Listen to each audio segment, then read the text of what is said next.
یہ جو یورپین ڈس information lab کی ابھی رپورٹ آئی ہے یہ بڑی انٹرسٹنگ ہے. ہندوستان نے دنیا میں فیک اکاؤنٹس اس میں مسلسل پاکستان کو ٹارگٹ کر رہے تھے. یہ یورپین یونین کی رپورٹ ہے ڈس انفارمیشن لیب کی. اس کے اندر کون لوگ ہیں؟ حسین حقانی جیسے لوگ جو ان کی مدد کر رہے ہیں, یہ ساری اے پی ڈی ایم والوں کی جو اینٹی پاکستانی فورسز ہے وہ ان کی مدد. 2 سال سے انہوں نے کیا کیا؟ پاکستان فیل ہو گیا, تباہ ہو گیا.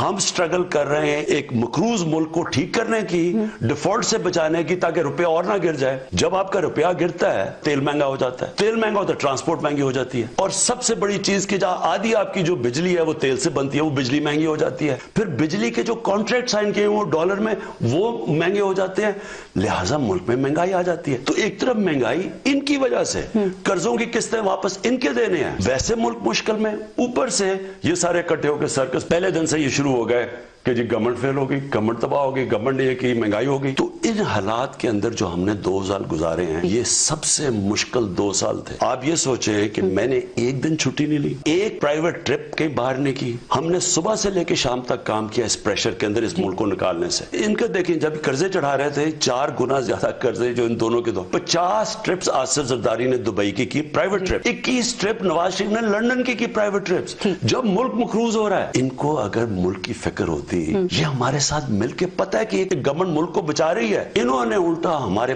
ساتھ وہ نیریٹو لیا جو ہندوستان کا ہے. آپ نے بات کی فورن فنڈنگ سے, ان کا جو سارا نیریٹو تھا وہ ہندوستان میں کیوں اتنا پاپولر ہو گیا نواز شریف. آج اس کی جو وہ کرتا ہے ہندوستان میں, اس کی پبلسٹی دے کے وہ کوئی ہندوستان کا ہیرو بن چکا ہے, کیونکہ وہ کام کر رہا ہے جو ہندوستان کوشش کر رہا ہے ہمارے ملک کو ڈیگریڈ کرنے کی انٹرنیشنلی, ہماری اکانومی کو نقصان, فورن انویسٹمنٹ نہ آئے پاکستان میں, ملک تباہ ہو رہا ہے. نریندر مودی سے زیادہ اینٹی مسلمان اور اینٹی پاکستان ہندوستان کی گورنمنٹ آئی نہیں ہے 73 سال میں. انہوں نے ہمیں پورا زور لگایا فیٹف کے اندر ہمیں بلیک لسٹ کرنے کا. یہی انہوں نے ہمیں بلیک میل کیا ساری اپوزیشن نے مل کے کہ اگر این آر او نہیں دو گے تو فیٹف